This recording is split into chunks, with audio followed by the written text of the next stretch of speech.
देश का मुसलमान आज़ादी के बाद से अब तक वोट बैंक बनकर इस्तेमाल होता आया है।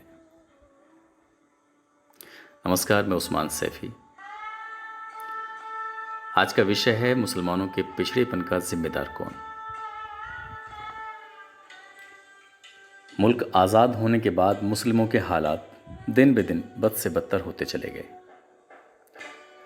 आज़ादी के पहले और आज़ादी के बाद सरकारी नौकरियों में मुसलमान 38% हुआ करते थे, जो घटते घटते अब 2.5% रह गए हैं।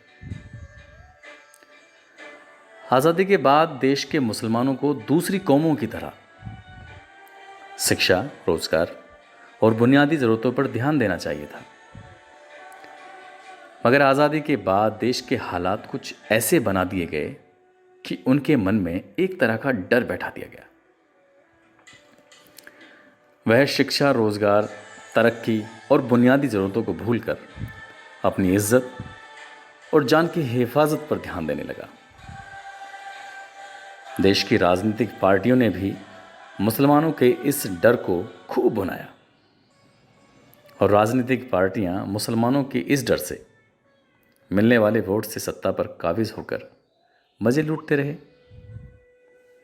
मगर देश का मुसलमान कल बर्बादी के जिस मोड़ पर खड़ा था, आज भी उसी मोड़ पर खड़ा है। देश को आज़ाद हुए 70 बरस हो गए हैं।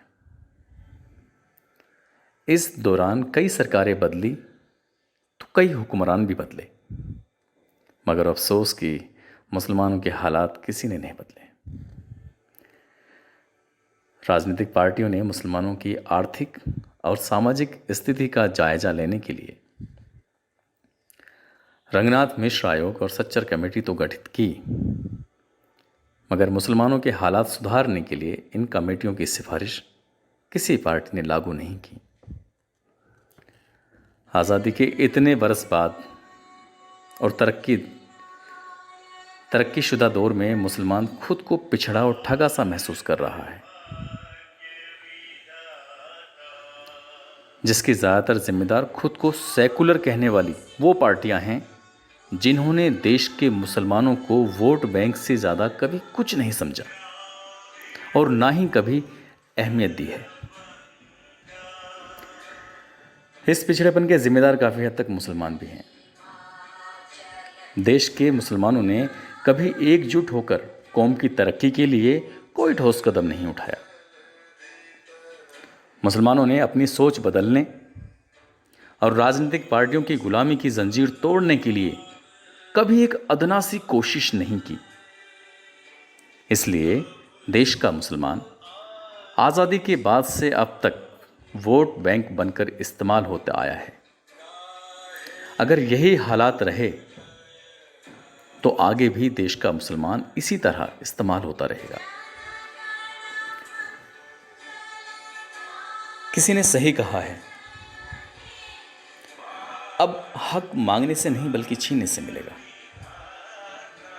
बस ज़रूरत है आपके बेदार होने की। प्यास कहती है कि अब रेत निचोड़ी जाए, अपने हिस्से में समंदर नहीं आने वाला। आप सुन रहे थे अपने दोस्त उस्मान सैफी को। फिर मिलते हैं एक नए विषय के साथ। खुश रहिए, अपना ख्याल रखिए। जय हिंद, जय भारत।